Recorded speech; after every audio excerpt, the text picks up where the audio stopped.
nag-arise. Okay? So let's start. So number 1, which of the following is the main reason to prohibit food and drink in a film darkroom? So correct answer natin dyan would be letter B. Okay? Bravo. Letter B, number 1. Kasi lahat yan, yung contamination ng processor, solution, pressure marks sa film, static artifacts, actually lahat yun artifacts naman. So every time na merong food crumbs or nag-spill ng drink, pwede siyang magkaroon ng artifacts during, ayan na, handling, ang tawag nito ng ating film. So, to prevent artifacts. So, that's a number 1 or the best answer, rather. Okay? So, number 1, letter B. Number 2, which of the following is considered a violation of the proper practice inside the dark room? Correct answer natin dyan, tantananan, it's letter C. Okay? Nakikita nyo ba yung screen o gusto nyo lakihan ko pa? Okay na ba? Okay naman. Okay lang, ma'am. Okay, sige. Yan. Nilakihan ko na lang ng konti. Okay? So, correct answer natin is letter C. Kasi pag nag-slide tayo ng film dun sa intensifying screen, nagkakos ngayon siya ng friction, possible na magkaroon tayo ng static artifact. Okay? So, it is considered as a violation. Next, number 3, when mixing developer solution from concentrate, which part should be placed in the tank first? So, guys, lagi niyong iisipin, pag magtitimpla ng solution, laging ilalagay muna ang solvent or ang inyong water bago ang part A, part B, or part C ng inyong developer or fixer solution. Okay? Kasi kapag inuna ninyo yung matatapang na chemicals, pag tumalsik yan, hindi na siya medyo diluted, so tumalsik sa mata, masakit. Okay? Just to prevent or for precaution. So correct answer is letter A. Next, number 4. Why does the replenisher solution for a manual developer need to be stronger than the original solution? Okay. Correct answer natin dyan would be letter D. Okay? Uy, wait lang. Lumagpas ako. Nasaan na yung mata ko? Ito, number 4, sorry. Letter D. Sorry, kids. Lumagpas ako. Yung mata ko lumagpas. Okay. So, to make up for the lost volume and compensate for the lost strength in the solution that remains. So, we all know that from your developer then to your fixer, okay? So, madalas, yung developer solution na isasawsaw agad dun sa fixer. So, humihina na yung kanyang efficiency or yung kanyang effectivity. Kaya kailangan yung replenisher solution, mas matapang siya kaysa dun sa original. Para mapalitan niya ngayon yung nawalang strength ng inyong solution. Para maganda pa rin yung magiging finished radiograph natin. Okay? Next, number 5, which of the following is the function of your fixer solution hardener? Okay, dahil dyan, tama naman pala yung sinagot ko. Bakit mo tinanggal? Okay. Number 5, correct answer natin is D, delta, delta, delta. Okay, so it shortens the drying time by essentially preventing the film from being waterlogged. So dito kasi, di ba kapag gumamit tayo ng hardener sa developer solution, ang purpose nito ay para hindi masyadong malambot yung ating emulsion, hindi siya mag-stick dun sa inyong mga rollers para hindi siya mag-cause ng jamming, hindi siya mag-cause ngayon ng artifacts. But since we are now trying to fix your film, pag sinawsaw na natin ngayon siya sa fixer, pine-prepare na ngayon natin siya. Okay? For washing and then for drying. So, that typically shortens your drying time. Kaya nga 'di ba, pagdating dun sa inyong fixer, 'di ba, times 3 yung ating original time for the developer, then pagdating sa washing, times 4 na lang. Hindi naman siya talagang times 6 pa. Okay? So, correct answer natin, number 5, letter D. It shortens the drying time by essentially preventing the film from being waterlogged. Okay? Next, number 6, if the film has been in the fixer for an for an excessive length of time, what should be done after? Okay. So, technically, kung masyadong matagal yung time na nainiwan natin siya dun sa fixer, kailangan habaan mo rin yung time na iiwan mo siya sa washer. So, correct answer is letter B. Washing time should also be extended. Okay? Bravo ha, bravo. Number 6. Next, number 7. Which processing chemical is responsible for creating the optical densities above 1.2 on a diagnostic image? Okay, guys, elon methylphenidone, tanggal, because these are actually producing gray tones. So therefore, since you are trying to produce an optical density of 1, ibig sabihin, nasa black tones ka na. Therefore, correct answer would be hydroquinone. Letter D. Okay? Delta, delta, delta. Next, number 8. Glutaraldehyde is added to your developer solution of automatic processors. Yes, this is true. Wala pa akong ibang sagot. Okay. Because, number 1, to keep the emulsion swelling to a minimum, which is correct. Okay? Tama yung number 1 natin, ha? Lagyan natin yan. Number 2, decrease the possibility of a processor jump up. Kakasabi ko lang din kanina. And number 3, to remove unexposed silver halide crystals. No, this is not the purpose of your glutaraldehyde. Ang may function nito is for your fixer or your clearing agent. Okay? So, correct answer natin would only be 1 and 2. Letter B sa letrang B. Bravo. Okay? Number 8, correct answer is letter B. Next, number 9, what is the primary function of your developer? So, nasabi na natin yan kanina. Thank you, Lord. Padighay ako. Okay. So, correct answer natin is letter A. To convert the exposed silver halide crystals into black metallic silver. Okay? Correct answer for number 9, it's letter A. Next, number 10, what developer components functions to prevent staining of your emulsion layer? So, alam mo na, hindi yan agad si hardener at saka si accelerator. Dalawa na lang pagpipilian mo. It's either your restrainer or your preservative. However, okay. Ang restrainer kasi, di ba ang sinasabi nga natin, for the restrainer, it prevents, tawag nito, yung oxidation nung inyong developer solution. Okay? So therefore, when you are trying to prevent staining from your emulsion layer, it's actually the function of your preservative agent. Okay? So what they do is they help to maintain a stable development rate at saka nagpe-prevent sila ng staining ng inyong emulsion layer. So correct answer natin for number 10 would be letter D, preservative. Okay? Uy. Yan. Next, number 11. So, which of the following best describes a fog? So, alam niyo naman, di ba, kapag fog, nakukuha natin siya kapag actually, madami. May radiation fog, scattered radiation, ayan. So, tawag nito, the best, actually, statement that can describe your fog is letter C. Ayan. Non-informational density on the film. May purpose ba yung fog na ito? Actually, wala. So, hindi mo rin po pwedeng isagot ang letter A, decrease amount of density, kasi it increases, okay, yung amount ng density sa film. Yes, okay, it's actually a density, but it doesn't give you any kind of image. So, it's not an unwanted image. So, therefore, yan ha, ang pinakamagandang ibibigay natin is letter C, non-informational density. Pwede rin naman yung letter D, it decreases the image quality of your radiograph. However, it's quite vague. Ayan. So, kung pipili kayo, letter C at letter D, best answer, letter C. Charlie po tayo. Okay? Next, number 12. Which of the following statements regarding static electricity is considered true? Guys, for correction, it should not have been static electricity, but rather static artifact. Okay? Static artifact yan dapat. So, therefore, correct answer natin dyan would be letter... Okay. B, very good. Black lighting ha, light marks on the process film. Guys, hindi siya magiging puti. Okay?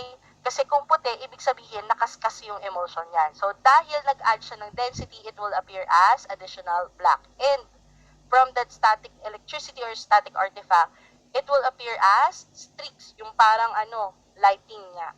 Okay, na itsura. So, correct answer natin for number 12, it's letter B. Next, number 13. Akit ko lang. Assuring a good film screen contact also assures reduced blank. So, tanggal ang letter A, tanggal ang letter C. Okay? Two options that are most likely to be answered is geometric unsharpness and material unsharpness. Actually, you can now remove letter B. Kasi ang geometric unsharpness, nakukuha natin yan, number 1, when you have a very, ang tawag nito, lengthy na SID, ay hindi pala lengthy SID, short SID, ba yan? Okay. Tapos mahabang OID. Okay. Tapos malaking, tawag nito, FSS. Okay. So, therefore, correct answer natin ay letter D, material unsharpness. Yung material unsharpness na to, it actually, tawag nito, stems out mula or roots out mula dun sa inyong ginagamit na film screen imaging system. Okay? So, correct answer natin for number 13, it's letter D. Okay? Next, number 14, what is a common problem of your drip drying films? So, pag nagpa-manual processing tayo, di ba, pinatutuyo na lang natin yung plaka. Wala kasi tayong talagang dryer. Dito sa Pilipinas, hindi siya masyadong uso. Ayan. So, ang ginagawa, tuyo air dry lang siya. Ngayon, kung ine-air dry natin siya, what would be the most common artifact na pwede nating makuha? Correct answer natin would be letter A. Very good. May water spots na po pwedeng makita or matuyuan, okay, dun sa inyong mga films. So, correct answer natin for number 14, it's letter A, alpha. Next, number 15, which of the following situations would result to a reticulation artifact? So, pagka sinabi natin na reticulation artifact, magkaiba kasi yung temperature ni developer at saka ni fixer. Na sa sobrang laki ng difference nila, nag-expand na yung emulsion. Pagdating dun sa fixer, sobrang lamig niya, biglang nag-contract. Okay? Yung proseso na yon, that is actually, okay, producing what we call a mottled density appearance. So, yung parang kumot-kumot na yon, kumot-kumot kasi tawag ko, parang spider-like, ayan. Yun yung tinatawag natin na reticulation artifact. So, correct answer ay letter C, variable chemical temperatures. Kaya kung mapapansin ninyo, maliit lang yung difference ng temperature ng developer mula sa fixer. Kailangan magkalapit lang din sila. Okay? Next, number 16. A student or intern was assigned to manually develop films for an immersion to a local healthcare center. All is going well until a certain batch of radiographs appeared somewhat greasy after processing. So, ano kaya yung naging problema natin dito? Bakit naging ganun yung itsura ng radiograph niya? So, kapag medyo greasy, ibig sabihin madulas. Yun lang siya. Pagka medyo madulas, ibig sabihin kulang yan sa wash. Okay? So, therefore, ang gagawin mo, okay, there should have been a proper washing of your X-ray films. Bitin siya sa paghuhugas. Kala mo naman plato no? Bitin sa hugas. Okay? So, correct answer natin, number 16, it's letter A, alpha. Okay? Next, number 17. Okay. Which of the following should not be performed when loading films in a radiographic cassette? Definitely, number 1, hindi ka dapat nag-hand cream. Okay? Kasi, pwede siyang mag-cause ngayon ng moisture sa kamay mo. And yung moisture na yon magkukos ngayon ng artifact. Okay? Next, number 2, fully opening the cassette on the loading bench. No. Kasi, pag fully inopen mo siya, po pwedeng may spots, or hindi pala spots, dirt. Okay? Na po pwede pumasok dun sa intensifying screen. So, hindi rin pwede. And lastly, number 3, hindi rin po pwede kasi yung studded na yon na wedding ring mo, pwedeng kumaskas dun sa mismong intensifying screen. Tuloy, mismong kumaskas dun sa inyong film. So, 1, 2, and 3, hindi yan dapat ginagawa. Okay? Correct answer natin for number 17, it's letter D, delta. Okay? Next, number 18, the combination of your hydroquinone and your metal in a developer solution would create greater effect than the chemicals working alone. So, may tawag tayo dito. Anong tawag natin dito? This is your superadditivity. Okay? Superadditivity. Sa ibang libro, anong tawag niya dyan? Synergy. Synergism. Very good. So, yung sinasabi natin dito na yung action ng dalawang agents working together, that is actually greater than the sum of each agent na working alone. So, parang two heads are better than one. Ganon. Okay? So, ito yung ginagamit natin. Kaya si developing agent natin, laging by partner. Kung naalala nyo, di ba? Si phenidone, hydroquinone, magka-partner. Ayan. Si methyl, tapos si hydroquinone, magka-partner. Okay? So, yun yung synergism. So, together, their result is actually greater. Next, number 19. So, an exposure was made at 40 inches using 300 mA, 0.12 second exposure, and 70, wait lang, hit natin, and 70 kVp with 200 RSV and 8:1 na grade. What? Okay, ang daming variables, no? So, it is desired to repeat the image and in order to produce improved detail, a 48 SID and 100 RSV yung ginamit natin. Guys, yung RSV natin dito, ito yung relative screen speed natin, ha? Okay? So, using a 0.5 second exposure and will all, okay, and all other factors remaining constant, what MA will be required to maintain the original radiographic density? Okay. So, alam ko na you have a shortened time during the examination. Saka time pressured kayo. So, maaaring hindi nyo na talaga ito i-compute. Okay? Kasi panglito lang ito. Ngayon, sabihin nyo, ano nga na ba na yung 1 point? Point lang yan. Hindi, 1 point pa rin yan. Okay? So, mantakin mo na, ito na lang. Para hindi na lang kayo malito. Okay. So, 400. Una, okay? Tingnan muna natin yung mga factors na nag-iba. Kung ayaw nyo mag-compute, mag-analyze lang kayo. Okay? Madali lang siya. So, yung 40 inches, naging 48. Okay? So, therefore, anong nangyari dun sa MA niya? Anong i-assume natin para ma-maintain yung radiographic density? Yung MA, original MA natin, kung nag-increase ka ng SID, para ma-maintain mo yung same density level, kailangan itataas mo rin si MA. So, increase ka dito ng MA. Okay? Next. So, tapos na tayo dun, ha? Kasi, meron tayong SID change at saka RSV change. Okay? So, punta tayo kay RSV change. So, from 200 RS, okay, ginawa siyang 100 RS system. So, relative speed. Okay? So, from there, yung original MA mo, isipin mo lang, basta mag-set ka lang ng value. So, from 200 to 100, bumaba yung relative speed, okay, ng iyong imaging system. So, para ma-maintain mo yung same amount of density level, to compensate dun sa pagbaba ng relative speed, anong gagawin mo ngayon dun sa iyong MA? Kailangan mo rin siyang i-increase. Okay? So, ito na, ha. Increase MA tayo. So, medyo nakikinita-kinita mo na. Kasi yung original mo is 300 MA.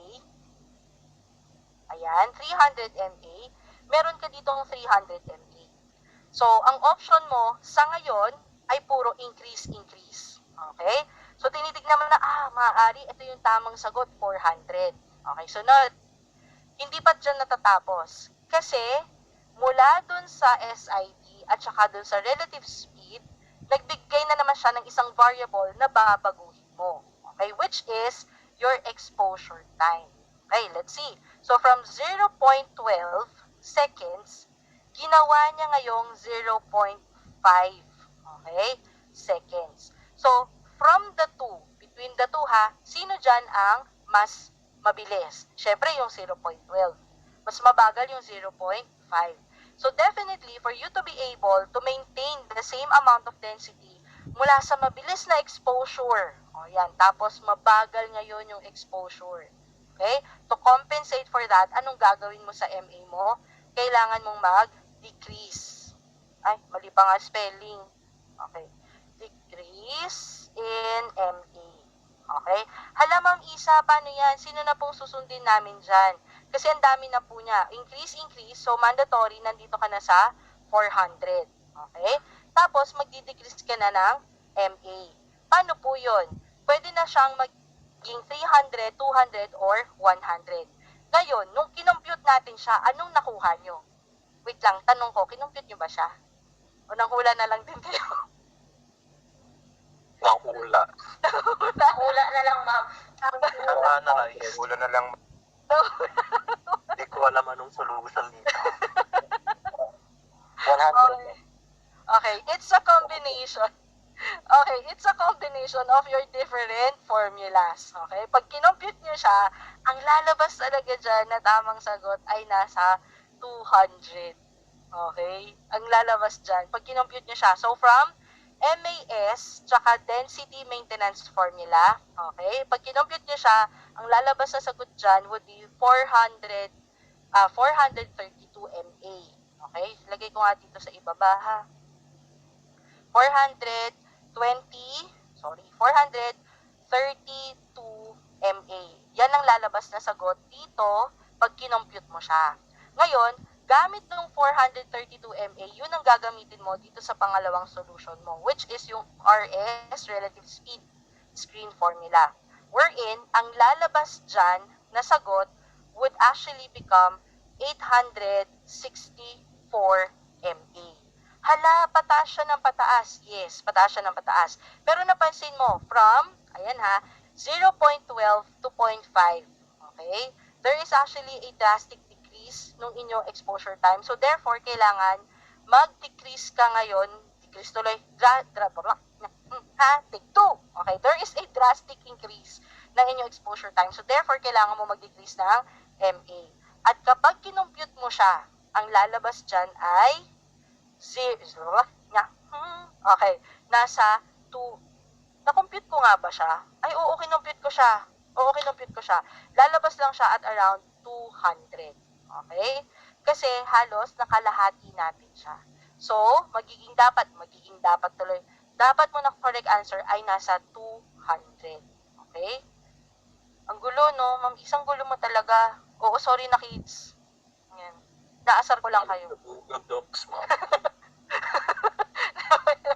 Hindi, 200. Okay?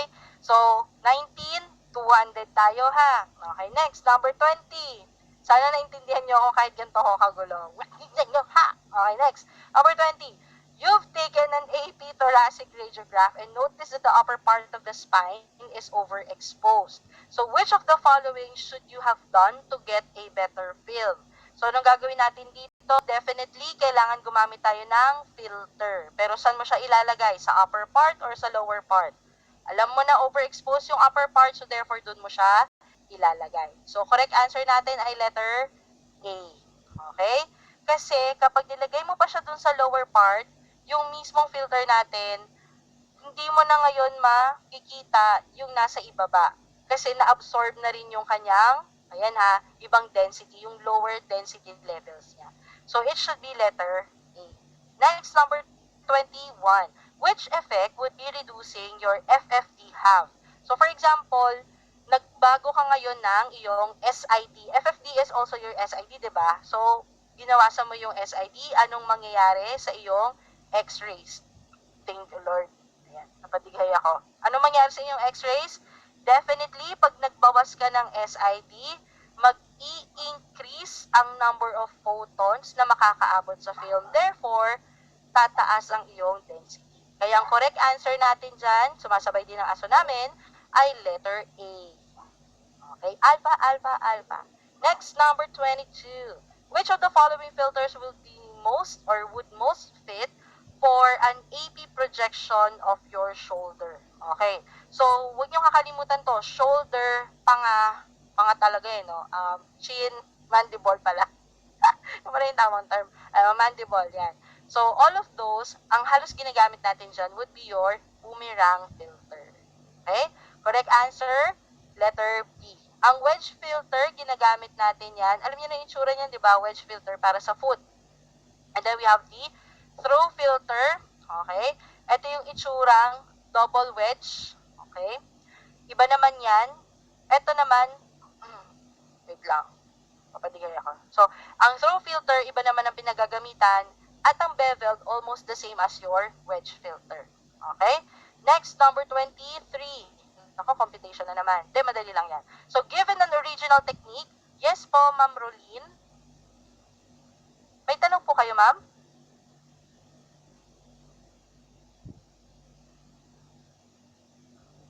Okay. Okay.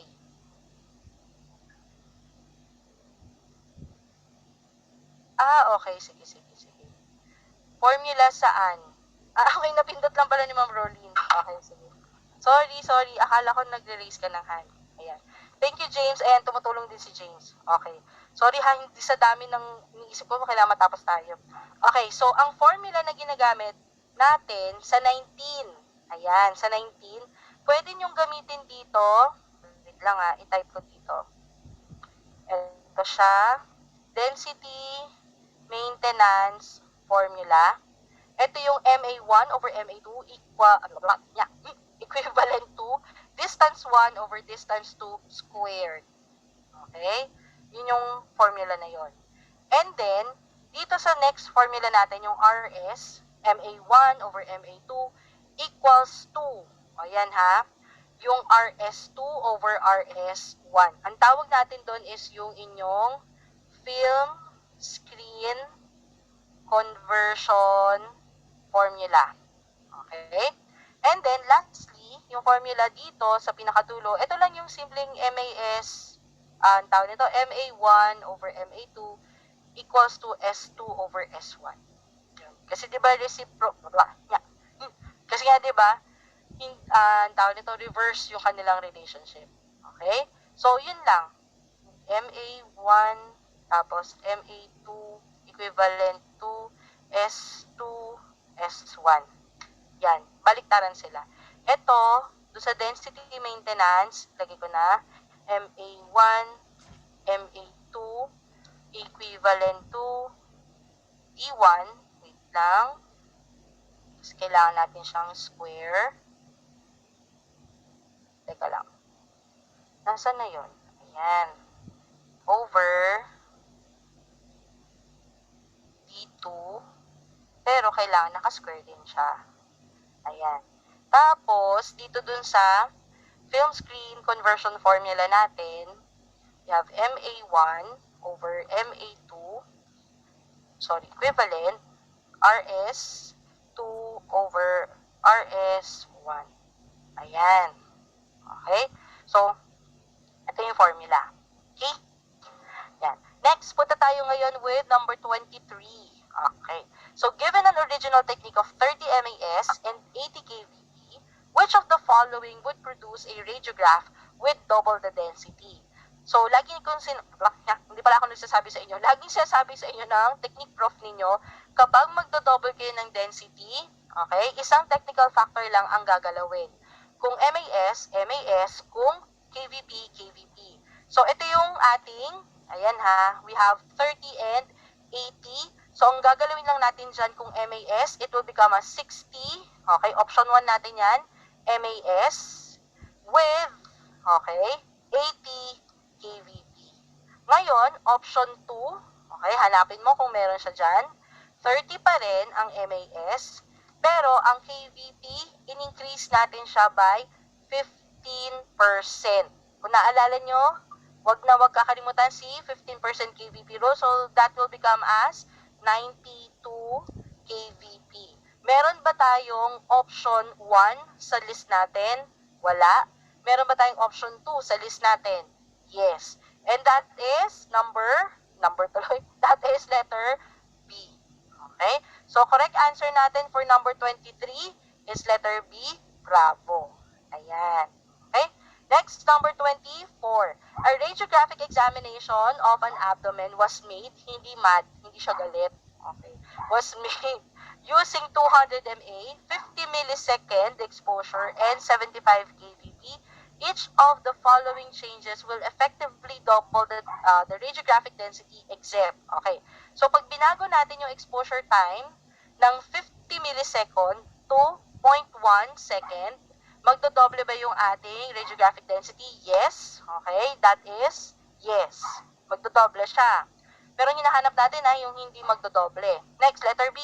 Change to 20 MAS? Yes, magdodoble din siya. Change to 86 kVp mula 75 to 86? Yes, following the 15% kVp rule. And then, okay, change from 200 mA to 250, magdodoble ba yung ating MA or yung ating density level? No. So, correct answer natin, delta. Okay? Number 24, it's letter D. Next, number 25. A brown lacy artifact is the result. Is the result of which of the following? So, correct answer natin dyan would be letter A. Okay? Algae. Ibig sabihin, sobrang dumi na ng tubig. Okay? Yung mga algae na yon, yung parang mga lumot-lumot, dumikit na dun sa film, tapos na-process na siya. Okay?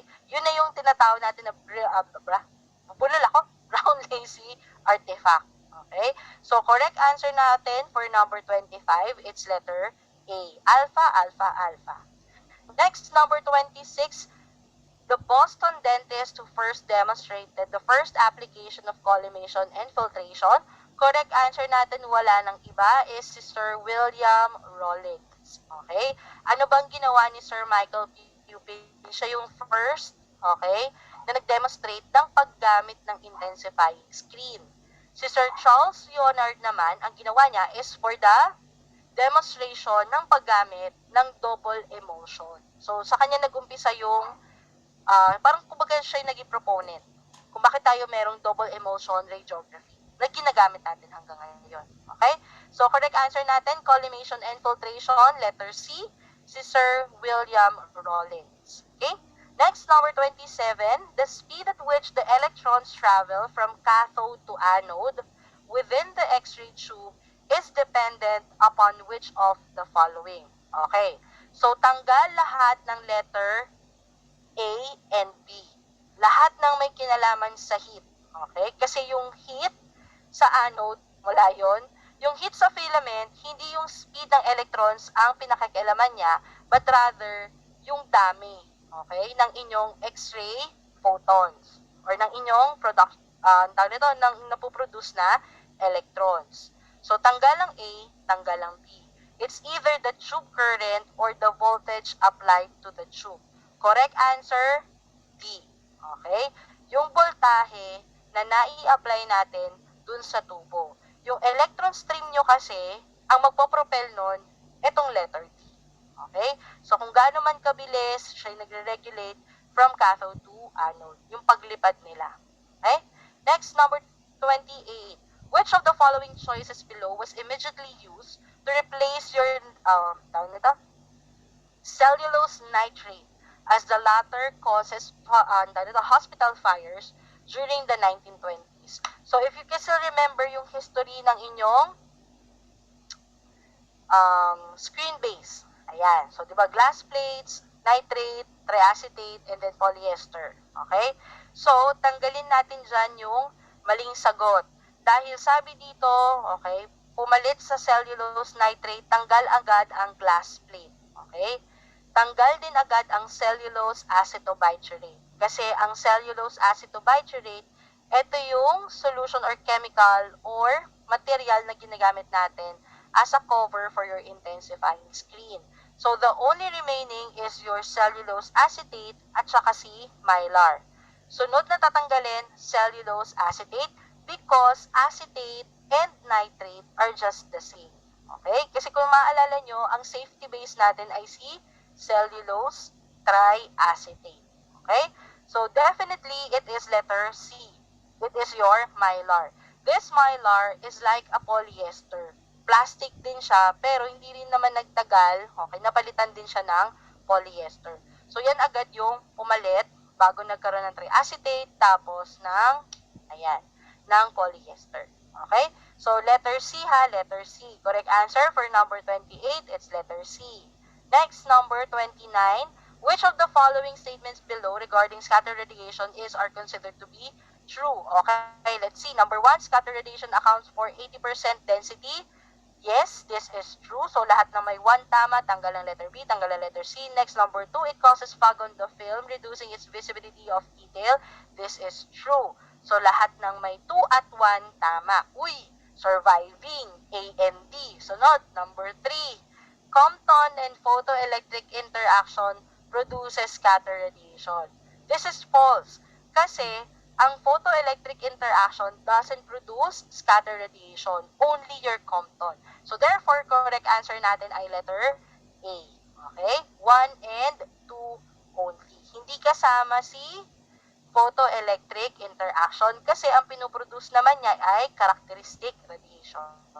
Next, number 30, Lizzie wanted to increase the KVP selection for a SCAL-PA examination. Which of the following would result in this occurrence? Okay, so number 1, it will increase the number of photons produced by the tube. Number of photons, may increase ba niya ang number of photons pag KVP? Hindi. Okay? So, lahat ng may 1, tanggal. Ang natitira mo lang, B and C. Sunod, number 2, it will increase the number of photons by bringing the crest together or closer to each other. Actually, yes, it will increase the number of photons. Okay, sunod. Energy pala. Energy. Ba yun? Next, number 3. It will increase the beam intensity, thus increase the density of the film. Yes. So, correct answer, 2 and 3. Okay? Next, number 31. If an exposure time of 60 seconds was necessary, using a 1.2 meter source-to-film distance for a particular examination, what time would be necessary if a 0.6 source-to-film distance is used and all other variables remain the same? Okay. So, kung familiar pa kayo at naalala nyo pa si inverse square law, very, very the same. Very, very na the same pa. Ano ba yun? Very same lang din siya. So, since, okay, nagkaroon ka ng change dun sa iyong distance from 4 feet to 2 feet. O, ayan ha, nagbago by half. Nabawasan by half. So, therefore, what will happen to your exposure time? To compensate for this, kailangan ang gagawin mo, you will reduce your exposure time by 1/4. Okay? Kahit hindi na tayo mag-compute. Kasi eksakto yung, yung hati nung inyong distance. By half eksakto. So, dahil eksakto siya, you will reduce your 60 seconds, okay, to only 1/4. So, therefore, you will only get 15 seconds.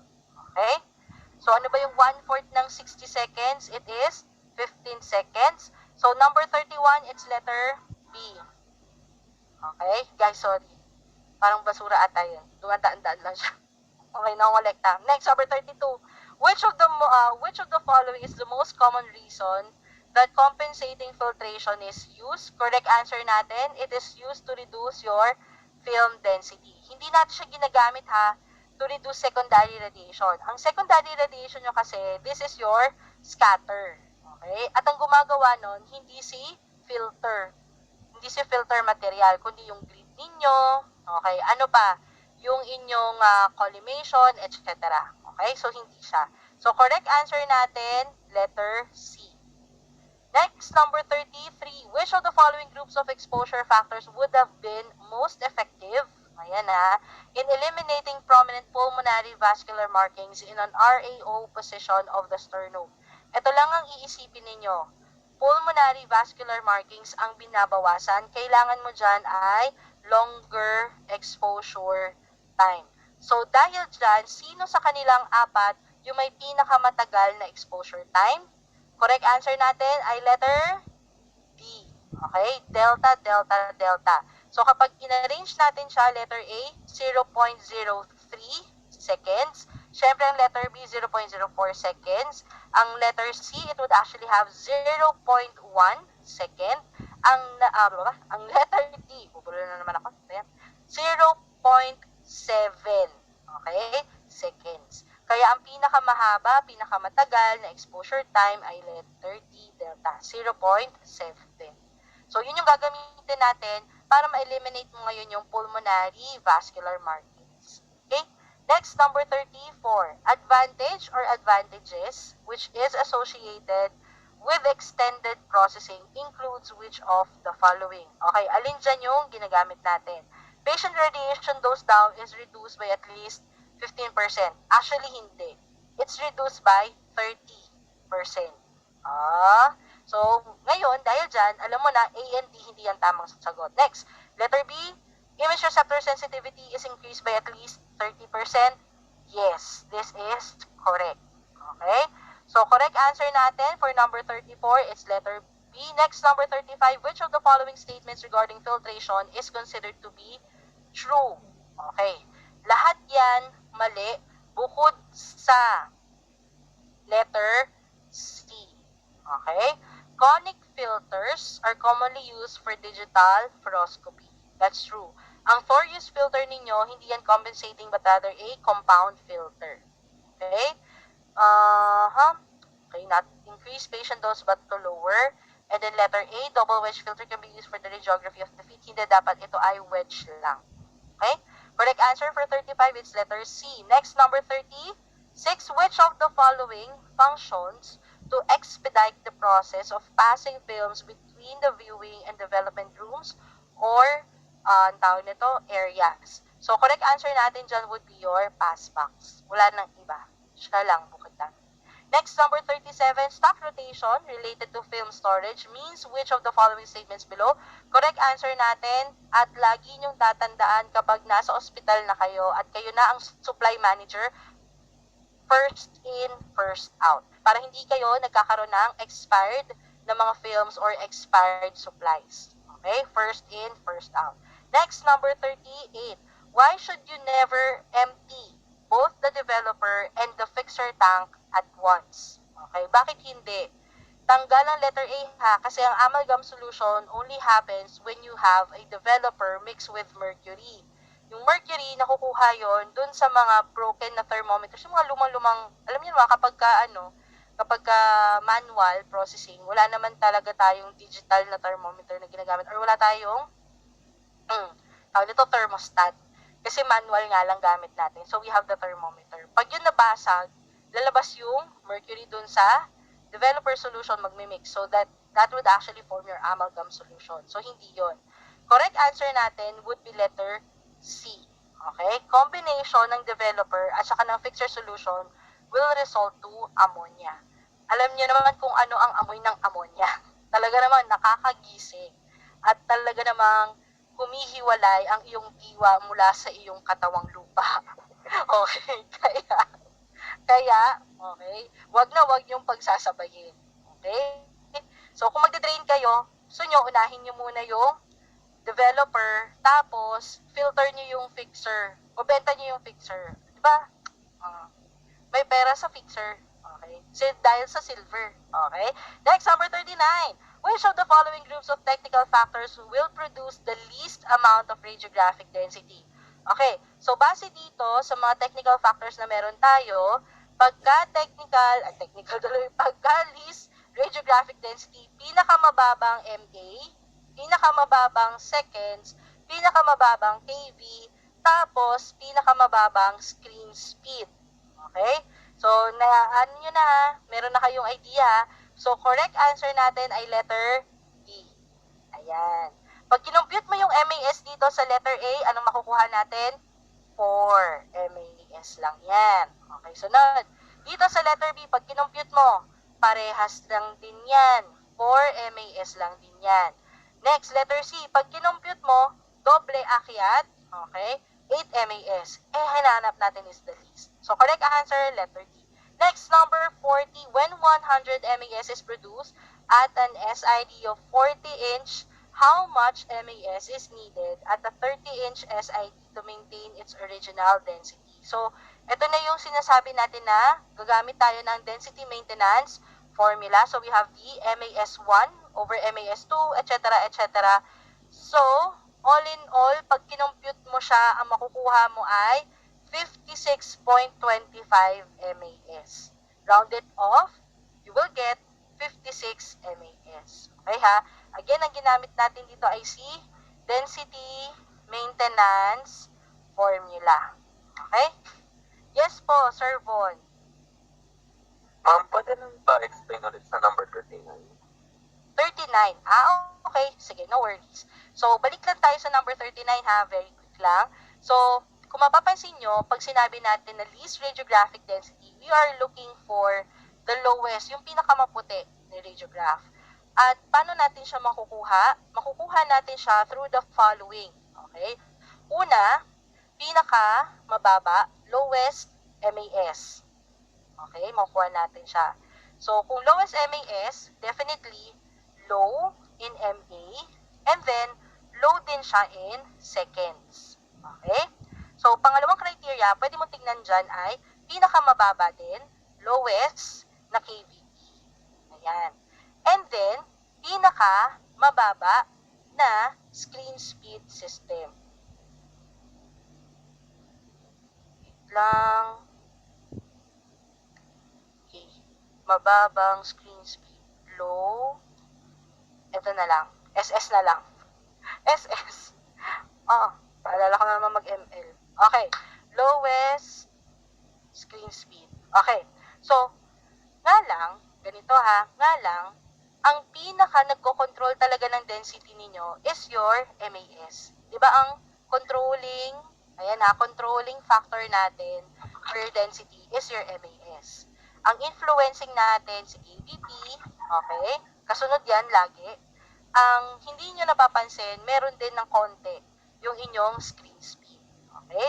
So therefore, una nyong hahanapin, sino yung may pinakamababang MAS. Ngayon, nag-compute tayo. Si letter A, pag kinompute natin siya, we will have a result of 4 MAS. Ayan. Si letter B, pag kinompute natin siya, 4 MAS ulit siya. So parehas lang siya, no? Okay. So letter C, pag kinompute mo siya, 8 MAS. So from that, tanggal mo na agad si letter C. Huwag mo na siyang tignan kasi taas ng MAS niya. Last, letter D. Pag kinompute mo yan, ang lalabas dyan ay 2 MAS. Okay? So, dahil alam mo na, pinakamababa, 2 MAS, tapos dito 4. Sunod mong check-in is yung KVP. Okay? So, pag-check agad ng KVP, 80. Parehas yung A at saka B, 94. Kahit hindi mo na actually tignan yung screen speed, letter D na agad ang magiging sagot natin. Okay? Kasi siya na yung may pinakamababang MAS, siya na rin yung may pinakamababang KVP. So, it will give you the least amount of your radiographic density. Okay? So, yun lang. Thank you, ma'am. Okay, no worries. Ayan. So, dun sa density maintenance formula, balik tayo sa number 40. Ang tamang sagot natin ay 56. Sundan niyo yung formula. Okay? Next, number 41. Difference between your direct film exposure and screen film exposure includes which of the following? Okay. Letter A, radiation dose is higher in direct exposure film than in film screen exposure. This is correct. Kaya nga, as much as possible, hindi tayo halos gumagamit ng direct film exposure. Kaso, okay, pagdating sa direct exposure film, mas maganda yung kanyang sinasabi na, napatigay ako, mas maganda yung sinasabi niya na resolution. Wait lang ha, resolution yung sinabi ko, hindi pa contrast. Okay, sunod, letter B, film screen exposure results in a higher contrast than your direct film exposure, which is yes. Okay? So, correct answer natin dyan would be letter C. Both A and B. Okay? Next, number 42. Okay. Decreasing your field size from 14 by 17 to 8 by 10, okay, with no other changes, will do which of the following? So, lahat nung merong increased radiographic density, tanggal. Okay? Tanggal na to agad, yung C at D. Kasi dahil nagbawas ka, okay, ng iyong FOV or field of view, mababawas ka din ng radiographic density. Okay, sunod. What will happen to your scattered radiation? Dahil nag-collimate ka mula sa malaki, tapos lumiit ngayon siya, lumiit, nag-increase ka ng collimation, your scattered radiation will also decrease. Okay? Therefore, correct answer natin would be letter A. Okay? So, correct answer for number 42, letter A. Next, number 43, which of the following groups of your exposure factors will produce the longest scale of contrast? Okay.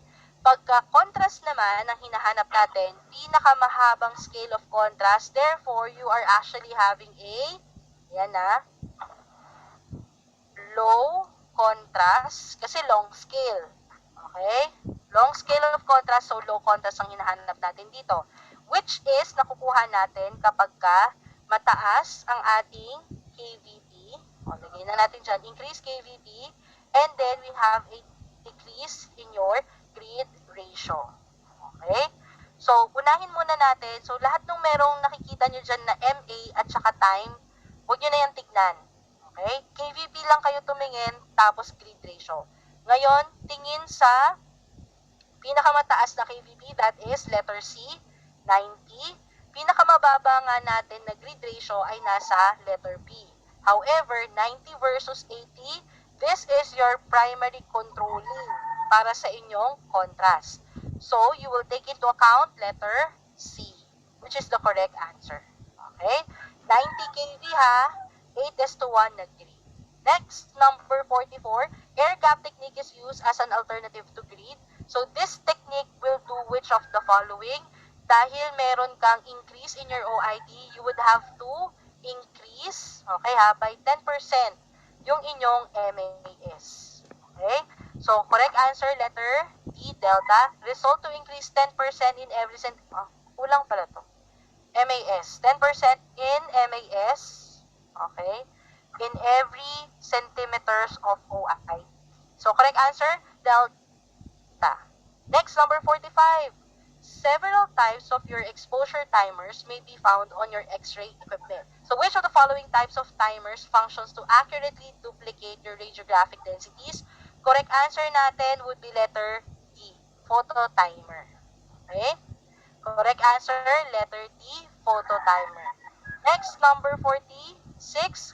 When the collimated field must extend past the edge of your body, allowing primary radiation to strike the tabletop, as in a lateral lumbar spine radiograph, what may be done to prevent excessive radiographic density owing to undercutting? In short, ang gusto niya lang sabihin dito, paano natin mababawasan yung undercutting, okay, ng inyong mismong primary radiation. So, naalala niyo yung undercutting, di ba? Wait lang nga. Drawing natin ng matindi. Okay. Diba yung undercutting? So, ito yung X-ray tube, and then yung undercutting, yung nandito sa gilid, na kung saan, yung presence ng undercutting na yun would actually give you yung sinasabi natin na letter P, E, ayan. So, intindihin nyo lang, penumbra. Oo, sorry. Ayan. Kung masulat ako, ayos. Ayan, penumbra. Okay? So, para maiwasan natin na magkaroon tayo ng tawag na ito, ng penumbra or mababang detail, ano yung pwede natin gawin? Actually, napakadali lamang. So, kung lumagpas ngayon siya dun sa katawan ng pasyente, tapos, ang mangyayari, mapupunta siya dun sa tabletop, ang pwede nyong gamitin dyan, gumamit lang kayo ng, ayan, LED. Parang harangan nyo lang yung part na yun para hindi ngayon siya magkaroon ng penumbra. Nag-widen nga yung angle nyo, pero na-cut off mo pa rin yung penumbra. So, sharp pa rin yung edge na yun. Sharp pa rin yung mismong, ayan ha, image ninyo. Okay? So, that's it. Lagyan ko na lang siya ng, ayan, highlight. So, correct answer natin for number 46, it's letter D.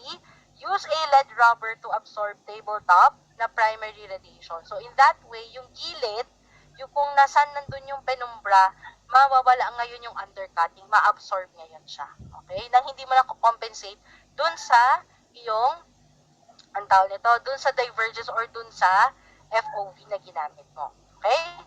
Number 47, when the exposure to a film, ayan, is increased beyond that is which produces your maximum density, a decrease in your density usually occurs. So, this phenomenon is called which of the following? So, kung naalala niyo yung H&D curve ninyo, di ba yung letter S, yung paakyat, and then yung peak. Tapos, pupunta na tayo ngayon beyond, ayan ha, dun sa maximum density level na kaya niyang i-produce. That region is what we call the region of reversal or the region of solarization. Okay? Solar. Maganda joke lang. Yung research world pala yun. Okay. So, correct answer.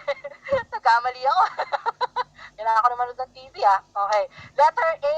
It's the region of solarization. Okay. So, correct answer natin for number 47, letter A. Ayan. Next, number 48. Which of the following materials used as a radiographic film piece had caused browning of your film and disintegration over short periods of time? So, tanggal agad. Ayan. Ang letter A. Tanggal agad. Ang letter D. Kasi, yung etong material na to, ito rin yung mismong material na nag-cause ng hospital fires noong 1920s. So, correct answer natin ay si letter C. It's your cellulose nitrate or your cellulose acetate. Okay? Correct answer natin, letter C, Charlie, Charlie, Charlie. Next, number 49. So, the point to which your silver-halide crystals are no longer responding to energy can be determined through which of the following. So, again, nabanggit na natin siya kanina. It is the, okay, the region of solarization. Mamaya nga, iinom ako, ha? Break tayo. Mukhang kailangan uminom. Next, number 50. So, silver-halide crystals are the radiation and light-sensitive areas of your emotion. It's true. So, which of the following are the properties of weak crystals? So, number 1, negative ions are mostly found within the surface of the crystal. Yes, they are found superficially. Okay? Kaya yung mga bromine at saka yung iodine, madali silang, or sila yung agad na nagkakaroon ng interaction. Yan. Kung naalala nyo si Kerr-Moth theory, sila yung agad na nagkakaroon ng interaction with your light quantas. Okay? So, lahat ng may 1 tama. Next, number 2. Sensitivity spec is a positive charge. Is it? Is it a positive charge? Yes. Yes. Okay. Ang sensitivity spec, saan natin siya natatagpuan? Halos interstitial, nagtatago sa loob. Okay? So, next, number 3. X-ray and light photons tend to interact with the positive ions ng inyong crystal. No, not much. Okay? So, bromine, iodine, ito yung mga negative ions natin. Sila yung halos nagkakaroon ng interaction with them. So, correct answer natin will be 1 and 2 only. So, correct answer natin, bravo. Bravo, bravo. Okay? Halain mo yun, naka 50 na tayo. Okay, so